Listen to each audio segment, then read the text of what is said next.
N'attendez plus ardent, viens, n'attendez plus dans ton cœur, viens, tel que tu es ardent,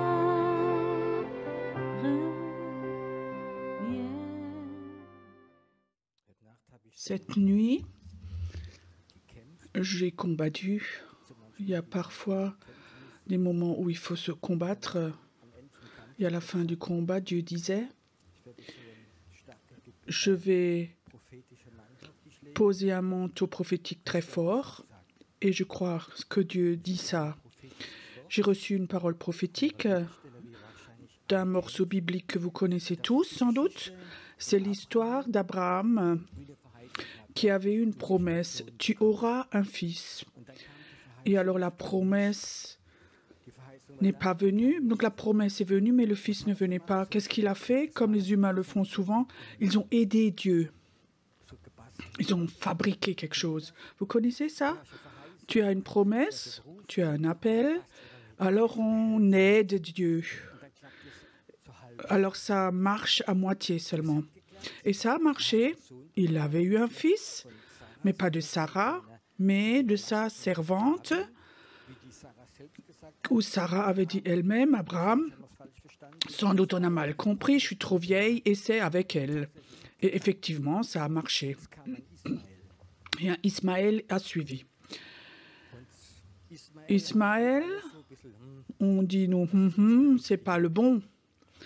Et effectivement, c'était pas le bon, parce que 12 ans après, il a de nouveau une confirmation de la promesse, bien que c'était pas possible. Tu vas avoir le bon, le vrai fils. Et alors il est venu. Ce Isaac est quand même arrivé. Alors je lis dans la Bible, l'enfant grandit, fut sevré, et Abraham fit un grand festin le jour où Isaac fut sevré. Sarah vit rire, le fils d'Agar, l'Égyptienne, avait enfanté à Abraham. Et elle dit à Abraham, chasse cette servante et son fils, car le fils de cette servante n'héritera pas avec mon fils, avec Isaac. Cette parole déplut fort aux yeux d'Abraham à cause de son fils. Mais Dieu dit à Abraham, que cela ne déplaise pas à tes yeux à cause de l'enfant et de ta servante. Accorde à Sarah tout ce qu'elle te demandera, car c'est en Isaac que sortira une postérité qui sera propre. Je ferai aussi une nation du fils de ta servante, car il est ta postérité. Abraham se leva de bon matin et renvoya son fils et son fils dans le désert. Et effectivement, Dieu était aussi avec Ismaël. Et ça, c'est la fondation du monde musulman. Aujourd'hui, j'ai une révélation. Peut-être que j'ai jamais réfléchi comme ça. Dans chaque musulman, il y a aussi la bénédiction d'Abraham dedans. Cette bénédiction d'Abraham, cette promesse, vous serez nombreux comme le sable au bord de la mer, et je vais avec toi. C'est aussi chez les musulmans, ça a été conscient chez moi.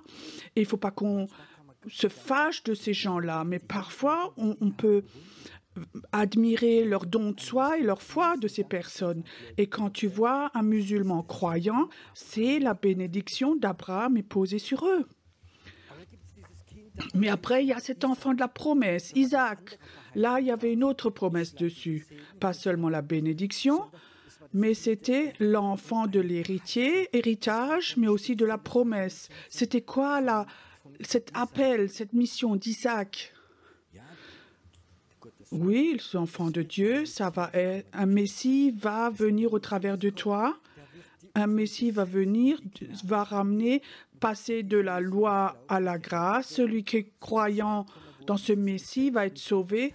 Et il y a un moment où la loi n'est plus sur les pierres, mais dans les cœurs. Et on aimera Dieu de tout son cœur. Et ça va être un temps tout différent. Ce Messie va venir, la promesse va venir. Et Dieu aime le monde, tout le monde, pour qu'il a donné son Fils, pour qu'il soit sauvé.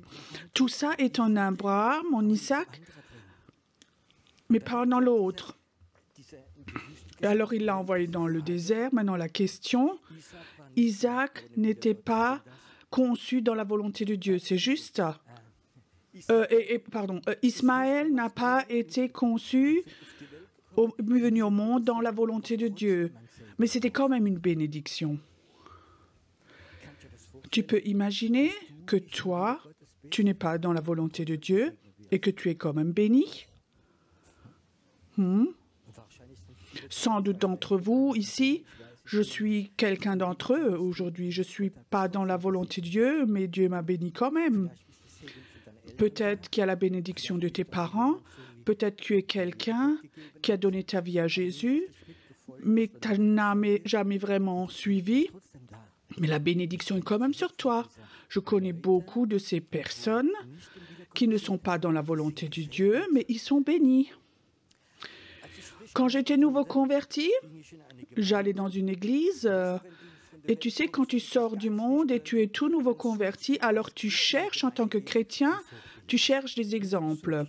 Tu cherches quelqu'un, tu dis, lui, je pourrais m'identifier. Alors dans l'église, il y avait quelqu'un, donc il était un peu plus âgé que moi. Tout de suite, j'ai remarqué, il avait 2 petits-enfants très beaux, une merveilleuse épouse, une très belle voiture. C'était un directeur de banque.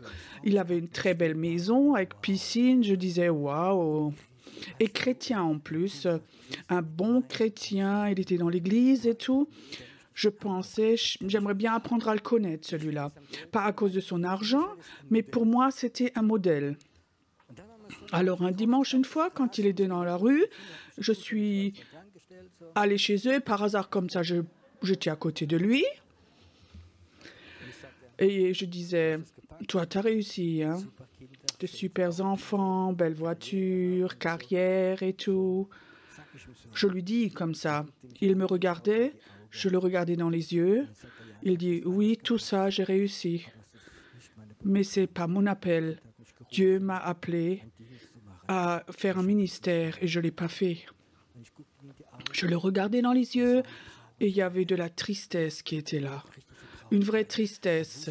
Il savait, il est appelé à faire un ministère en Afrique, dans le pays là-bas, et au dernier moment, il n'a pas osé. Il a préféré faire carrière. Un bon chrétien, mais il n'est pas allé dans son appel. Dans la bénédiction d'Abraham, il y a une fois une bénédiction, tu as la guérison, plein de choses, mais là, il y a la promesse. Nous, normalement, on est des fils de la promesse. Ce qui est intéressant, les musulmans quand ils sont croyants, sont bénis. Tu regardes la jauge d'huile, ça c'est une bénédiction. Et j'aimerais dire que les croyants, les musulmans croyants qui essaient de prier, de s'enlever du péché, ont déjà une bénédiction sur leur vie, mais ne sont pas dans la volonté parfaite de Dieu. Alors Abraham, c'était le père, Isaac, Jacob, c'est le père des Juifs. Et cette promesse était d'abord sur les Juifs. Et qu'est-ce qu'ils ont fait, les Juifs? Une grande partie, ce Messie qui n'est pas venu, ils l'ont rejeté. Après, ils ont fait quelque chose de pire. Ce peuple qui a crié à Pâques, quand il est monté sur la montagne, Hosanna, Hosanna, notre libérateur, notre roi vient. Ils ont tous crié, ils ont tous appelé, ils ont posé leurs vêtements par terre, ils ont même mis des palmes par terre. Et quelques jours après, tout le peuple, c'est écrit dans la Bible, ils ont crié, crucifiez-le, crucifiez-le. Alors il exprime une malédiction, son sang doit venir sur nous et nos enfants. Le peuple de Dieu, la promotion qui aurait dû avoir la promesse, ils se maudissent eux-mêmes. Les Juifs sont bénis à cause de la bénédiction d'Abraham. Les Juifs sont financièrement, en moyenne, ils ont plus d'argent que les chrétiens. La majorité des banquiers, chefs, docteurs, médecins, que ce soit en France ou ailleurs, ils sont dans ces niveaux-là, en haut. Mais de l'autre côté, ils sont maudits. Il n'y a aucune nation, aucun peuple qui est autant haï dans le monde que le peuple juif. Ils se sont maudits eux-mêmes. Et j'aimerais dire que la Bible aussi, pour Abraham, ceux qui vont être maudits vont être maudits. Et ça, c'est une malédiction qui est là. Et je crois qu'un jour, les Juifs qui se convertissent, ils vont demander pardon pour cette malédiction. Mais il faut que tu saches qu'un Juif est béni, qu'ils ont la bénédiction d'Abraham. C'est le peuple appelé par Dieu et se sont maudits eux-mêmes en ce qu'ils ont exprimé cela. Et en ce qu'ils n'ont pas accepté Dieu, ils n'ont pas cru que c'est le Messie. Et il faut que nous prions pour eux, que cet aveugle leur soit enlevé. Mais les enfants de la promesse, nous sommes les enfants de la promesse. Nous avons reçu le Messie. On a cette bénédiction qui coule aussi.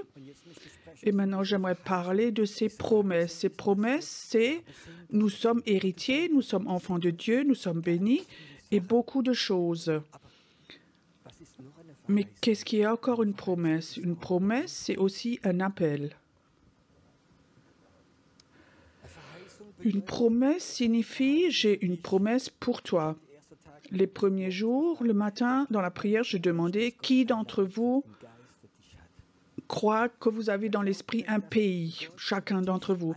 Qui croit que Dieu a une mission que personne d'autre n'a pour toi, que c'est prévu pour toi? Vous croyez cela? Pour moi, une promesse, un appel, un jour, je peux dire devant Dieu, à la fin de ma vie, je peux faire tout ce que je devais faire. Je suis un bon serviteur, je suis allé dans mon appel jusqu'au dernier jour. Il n'y a rien de plus beau. Je connaissais un missionnaire. Il avait un ministère de guérison très fort en Afrique, presque 50 ans. Alors, il avait plus de 80 ans. Il fallait qu'il retourne en France. Il était malade. Il avait des problèmes de cœur. Et vers la fin, ils l'ont mis dans la clinique pour mourir. Il était là couché dans son lit, accroché aux machines. Et il attendait. Et tout d'un coup, il pense, mais qu'est-ce que je fais donc là? Ouais, j'attends maintenant de mourir, c'est du temps perdu. Alors il est là, couché, accroché à toutes ces machines, il dit au voisin, « Hé, allô toi, est-ce que tu connais Jésus ?» L'homme de l'autre côté dit non, alors il lui raconte de Jésus, l'évangéliste, le missionnaire. Et après un moment, il remarque que l'autre croit et il demande, « Je peux prier pour toi, tu veux accepter ce Jésus ?» L'autre dit oui. Qu'est-ce qu'il fait, ce missionnaire? Il sort toutes les tuyaux, toutes les aiguilles de son cœur. Il va de l'autre côté, il impose les mains, il prie pour lui, il devient enfant de Dieu, il s'agenouille au même moment, il est chez Dieu. Je connaissais cet homme jusqu'à ce qu'on m'a raconté cette histoire et ça m'avait vraiment touché. Que son appel était jusqu'au dernier jour, faire cela. Nous sommes tous des enfants de la promesse et notre première mission, nous sommes sauvés, nous avons accepté Jésus, nous sommes enfants de Dieu, nous avons la bénédiction d'Abraham, mais ça ne me suffit pas. Il y a une promesse où Dieu voudrait utiliser ma vie et ta vie aussi. Maintenant, il y a beaucoup de chrétiens, que cet homme que j'ai raconté là, que j'ai rencontré, je regardais dans ses yeux une belle maison, un beau job, argent, famille, enfants, tout. Il était en bonne santé. Et je regarde dans ses yeux et je sentais qu'il était triste. Il sait très bien, il n'est pas rentré dans son appel. Il est béni, mais pas dans la promesse, dans l'appel. Et maintenant, qu'est-ce qui est pour toi plus important? La bénédiction ou la promesse ou l'appel de Dieu? Est-ce que vous êtes sûr? On a tellement appris dans les églises cette bénédiction d'Abraham. Tu vas être chrétien, tu seras béni, encore béni, tu seras guéri, tu vas prière, tu reçois ceci, cela et tout. Où est la promesse? Où est le pays que Dieu t'a promis? Tu sais la différence entre quelqu'un qui est dans l'appel de Dieu et un chrétien tout normal qui est béni, qui vit, qui va à l'église, qui fait la louange, peut-être que tu fais l'école du dimanche et d'autres choses. Tout au fond de ton cœur, tu le sais.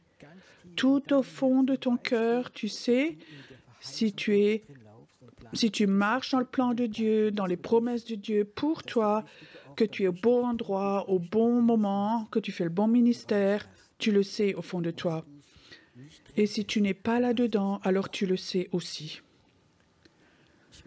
Je veux te dire quelque chose, ça ne doit pas être une malédiction, mais jamais tu ne seras totalement heureux si tu ne rentres pas dans ton appel. Ce sont des paroles dures.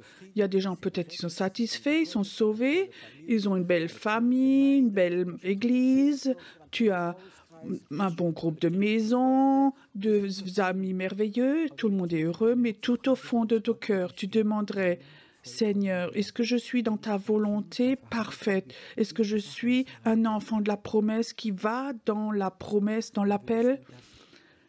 Tout, si tu es honnête dans ton cœur, tu le sens ça. Quand Dieu m'a parlé cette nuit, je sentais comme Dieu disait, Pierrot, je te pose sur toi un manteau prophétique et j'aimerais que quelque chose se passe, que des promesses soient de nouveau libérées, des promesses qui parfois étaient stoppées, comme gelées, ou quelque chose qu'on a bricolé quelque chose, comme Abraham. Il avait trouvé un remplacement. Et peut-être quelqu'un sont là.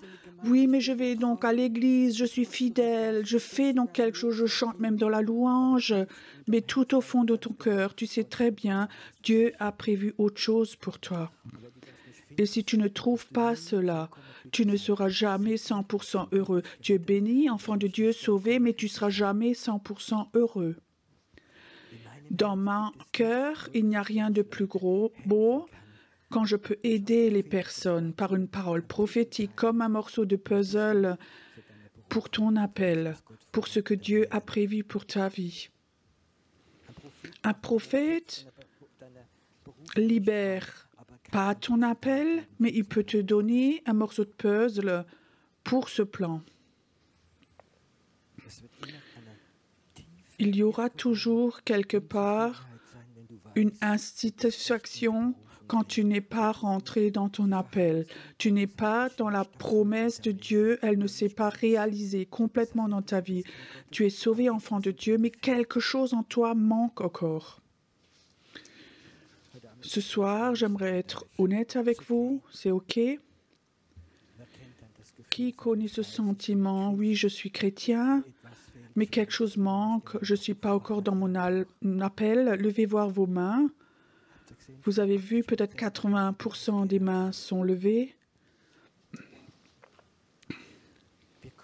Nous arrivons dans un temps maintenant. Le temps prophétique va venir. C'est le temps avant le réveil. Il y a toujours un temps prophétique avant le réveil qui libère des appels. Qui libère des appels où les gens dans leur vie sont peut-être dans des impasses, où des portes spirituelles ne se sont pas ouvertes. Une fois, il y a un certain temps, j'ai demandé au Seigneur, je ne sais même pas au fond quel est mon appel principal, qu'est-ce qui est le plus important, moi. Et le Seigneur m'a dit, je t'ai donné une clé dans certains moments à ouvrir à clé, à ouvrir des portes spirituelles pour que des gens, quand ils sont devant les portes fermées, qu'ils puissent rentrer dedans. Ça, on peut que comprendre dans l'esprit. Peut-être que tu comprends ce soir. Tu sais, il y a une promesse pour ta vie, mais tu sens tout est fermé. Tu aimerais bien rentrer dedans, mais comment, quoi, comment? Et Dieu voudrait ce soir ouvrir des portes pour que tu puisses y rentrer. Aujourd'hui, j'ai reçu un email de France de quelqu'un, d'un jeune homme. Il n'est pas croyant depuis très longtemps. Alors il avait un rêve où Dieu lui dit, tu vas à un certain endroit, sur la montagne en haut, et là il y a un temple, il a 3000 ans. Il y a des enfants qui ont été sacrifiés, ce genre de choses. Il faut que tu es là et que tu libères cet endroit, que tu pries. Alors il m'écrit, j'ai jamais fait ça, comment je dois faire? Est-ce que tu peux m'aider? Et je suis heureux que des gens comme ça reçoivent une promesse, un appel de Dieu, des choses à faire de Dieu et les portes doivent s'ouvrir. Je crois que ce soir, Dieu dans l'esprit voudrait ouvrir des portes. Ouvrir des portes où des gens dans l'esprit, ils savent que maintenant les portes sont ouvertes. Une fois, j'ai vécu, on avait une soirée prophétique à Heidelberg. Nous faisions la louange, l'adoration, et j'avais l'impression, stop, j'aimerais maintenant prier, que des portes spirituelles s'ouvrent pour aller dans le surnaturel. Et j'ai prié comme ça. Tout d'un coup, les gens étaient dans la louange, ils ont marché, et tout d'un coup, il y avait des personnes qui étaient dans un autre pays. Quelqu'un m'a raconté, je marchais, tout d'un coup, j'étais au Brésil, et j'ai parlé avec des personnes du Brésil, et j'étais là-bas, et ceci, cela. Des portes spirituelles, surnaturelles s'ouvrent, et notre esprit est libéré pour des choses. Mon appel, ce n'est pas faire de la cure d'âme, d'être pasteur. Mon appel est que j'ai dans mon cœur d'encourager les personnes à rentrer dans leur appel et surtout dans le surnaturel et dans le prophétique.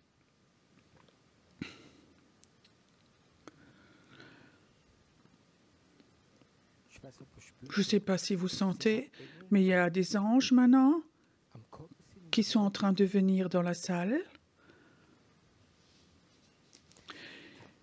Tu sais, quand on va parfois dans un autre niveau du surnaturel, il y a des anges qui viennent à ces moments. Et ils se mettent comme ça autour parce qu'il y a quelque chose de saint, quelque chose d'important qui vient maintenant, qui se passe. Et je vois derrière, ils sont là debout. Il y a une rangée d'anges derrière debout. Et ils sont là. Et ils voudraient ouvrir les portes pour que tu puisses rentrer dedans, dans un autre niveau.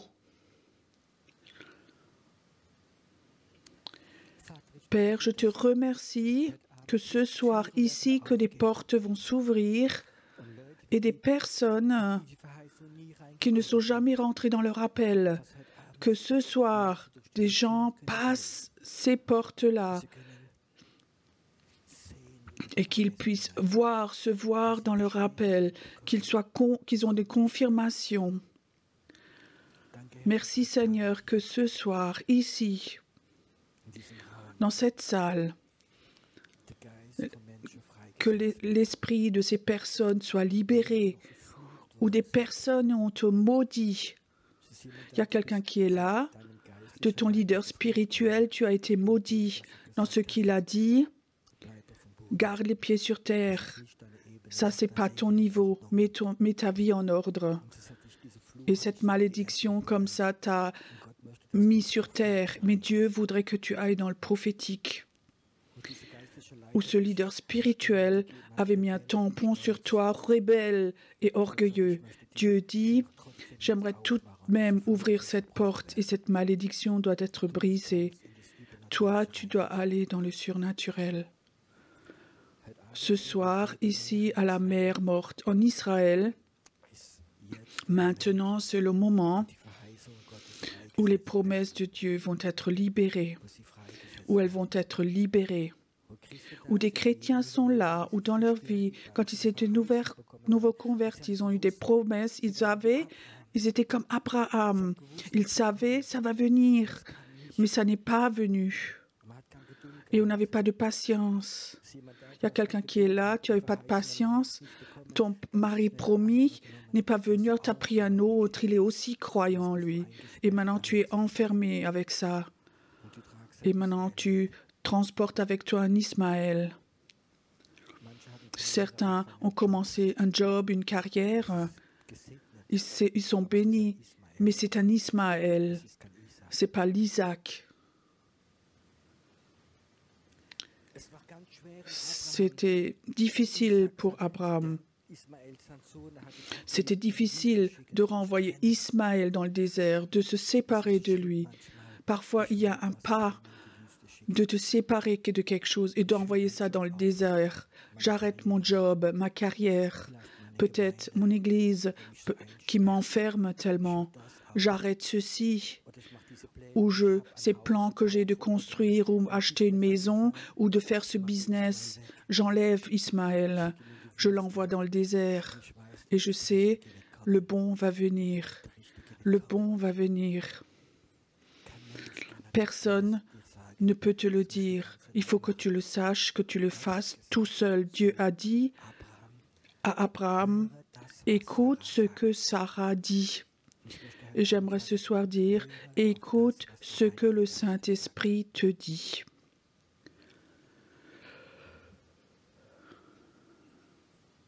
Ce soir, les portes sont en train de s'ouvrir de ton appel. Elles sont là, les portes. Peut-être que tu es là et tu dis, je ne comprends rien, c'est OK aussi. Mais je sais, il y a beaucoup de personnes ici. J'ai vu les mains. Je les ai vues cette nuit aussi où Dieu m'a dit, combien sont là ici, ils savent très bien, Dieu a prévu autre chose pour leur vie. Il y a certains temps, à Majorque, j'avais comme ça fait un séminaire. Il y avait un homme là, je ne l'avais jamais vu. Il avait déjà plus de 80 ans. Un homme assez âgé. Ce que je ne savais pas, il était pasteur pendant des années aussi en Suisse. Je crois dans Kandersteg. Il était pasteur 20 ans. En Allemagne après, il avait construit des églises, il a fait beaucoup de choses. Il n'avait pas encore 70 ans. Après, il a donné l'église à une nouvelle génération et eux n'avaient plus besoin d'eux. Alors il était là, quelque part. Il savait qu'il y avait encore quelque chose en Dieu de lui, mais il n'avait plus de promesses, il n'y avait plus rien. Alors j'avais une parole pour lui. C'est donc déjà un vieux monsieur. Et je dis, écoute, toi, tu as encore une promesse qui est là et Dieu voudrait te la rendre. Tu vas être un très puissant intercesseur pour ce temps. Cet homme se lève et les larmes coulent. Alors il me raconte son histoire. Il a crié à Dieu. Est-ce que je dois mourir maintenant? Les dernières années maintenant de ne rien faire du tout. Et cet homme, ce frère, j'ai rencontré plusieurs fois. Il m'a écrit de temps en temps. Alors je dis, c'est Pierrot, je suis dans mon appel, je suis heureux. C'est même plus beau que d'être pasteur à l'époque. J'ai comme ça eu des fardeaux de prière et d'intercession. Et peut-être que je l'ai vu 5-6 fois. Il m'écrivait souvent des emails qu'il est tellement reconnaissant que Dieu a de nouveau ouvert les portes. Il y a quelques mois, il est allé chez le Seigneur. Il avait plus de 90 ans. Tu sais ce qui était beau quand Corona a commencé? Donc il avait eu le Corona, il avait 80-89 ans, il était aux soins intensifs, il avait des tuyaux partout et il attendait, les médecins aussi, qu'il meure. À 89 ans et tu as Corona, tu es intubé, il était couché là et quelque part, il y a quelque chose qui l'a sauvé. Seigneur, mais j'ai donc une promesse, je veux le faire jusqu'à la fin. Et il est sorti, les médecins ont dit, vous êtes un miracle ambulant. À 80 ans, vous avez survécu ça. Après 2 ans, il a encore continué ça avant d'aller chez le Seigneur. Ça a touché mon cœur, ça, quand il a dit, Seigneur, si ça c'est le ministère prophétique, j'aime faire ça. Je ne veux pas prophétiser, bénir encore. J'aimerais t'aider, que des portes s'ouvrent pour que tu puisses rentrer dedans. Il n'y a rien de plus beau pour moi quand je suis là en haut chez Dieu et je rencontre certains d'entre vous, d'ici aussi, et ils viennent me voir, ils disent, Pierrot, ce soir-là, là, il y a une porte qui s'est ouverte et j'ai décidé, je vais être un enfant de la promesse de Dieu jusqu'au dernier jour. Je ne suis pas satisfait d'avoir juste la bénédiction d'Abraham, d'être béni, mais je veux avoir cette promesse dans ma vie.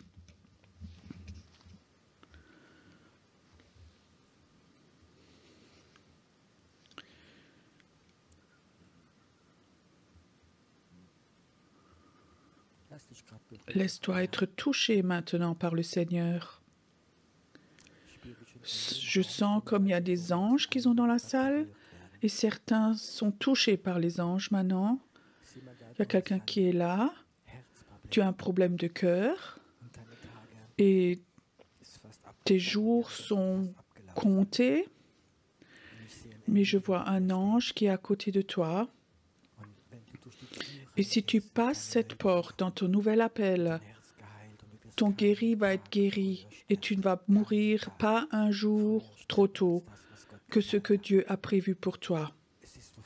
Pour beaucoup de personnes, ce n'est pas le moment de mourir et c'est le temps de vivre. C'est le temps d'aller dans les promesses de Dieu, de rentrer dans ton plan.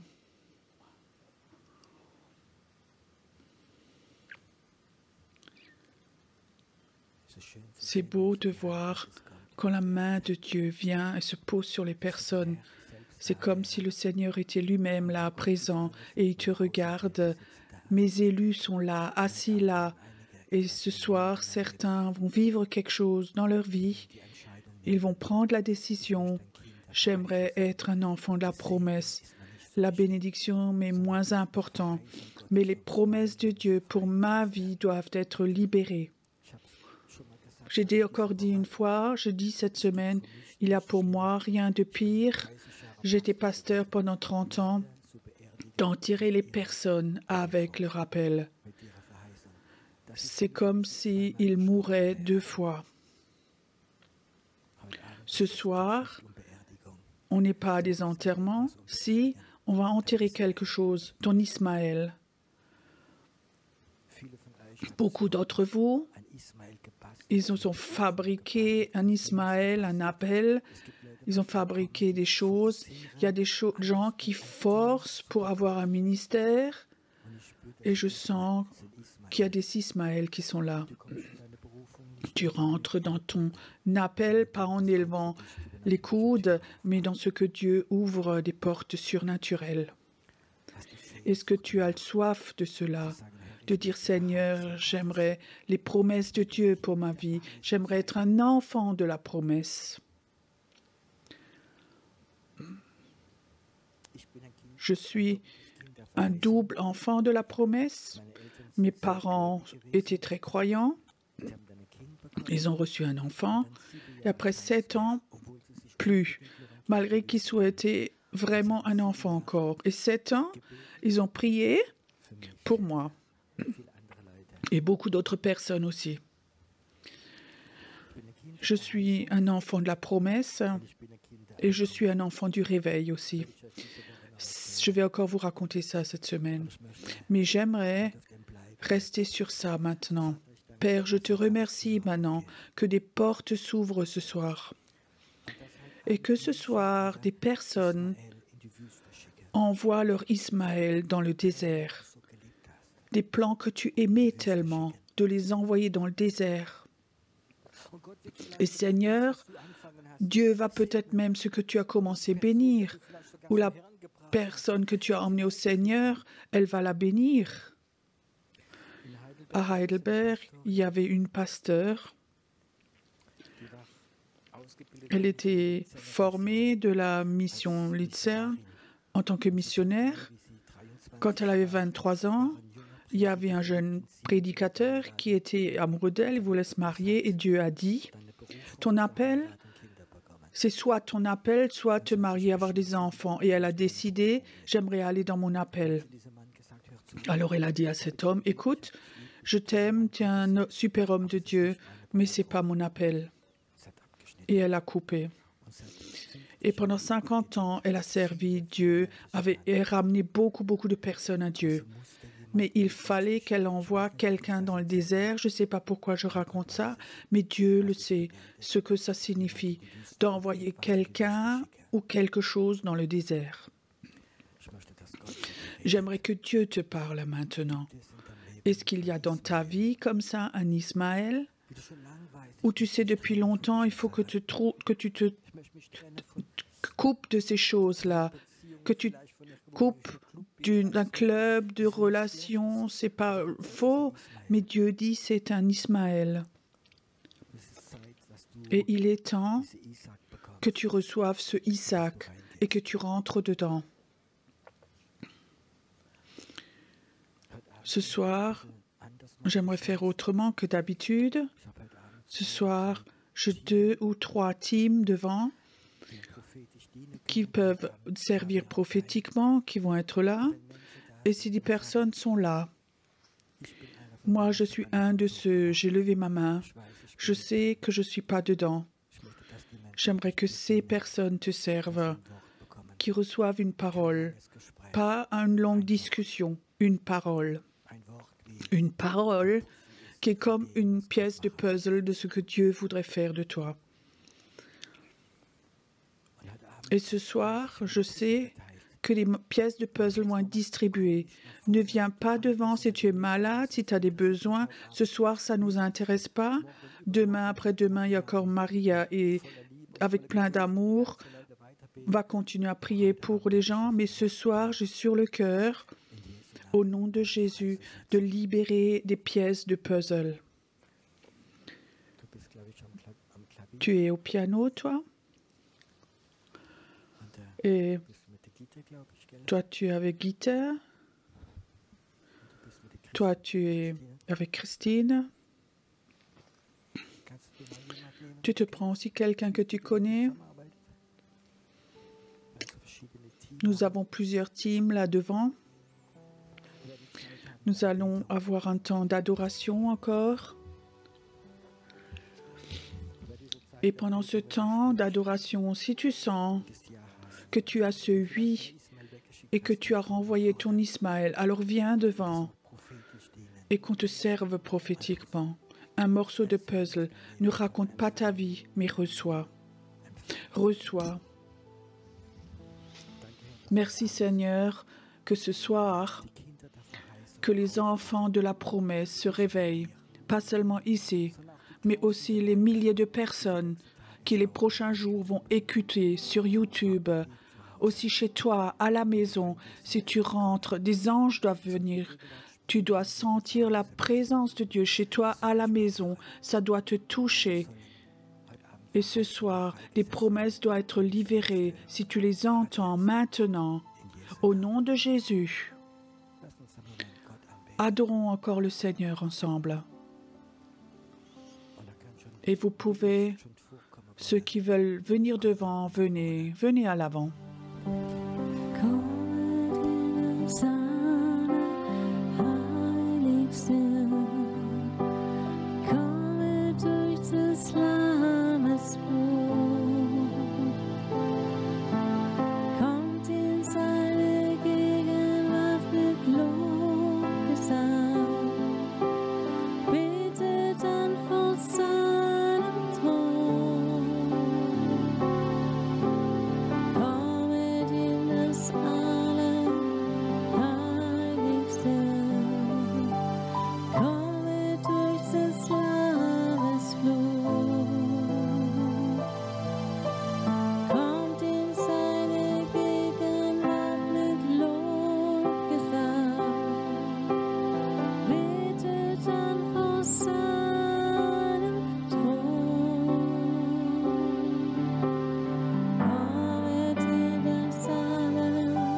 Solen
Meines Herzens Schrei.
betrittst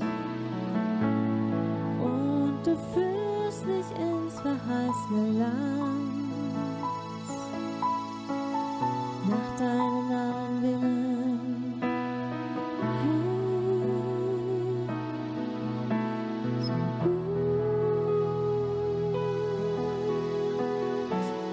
so gut bist du.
Du berührst mein Herz,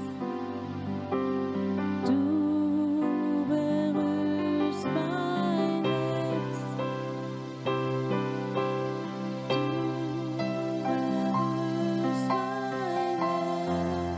du bist so gut, so gut.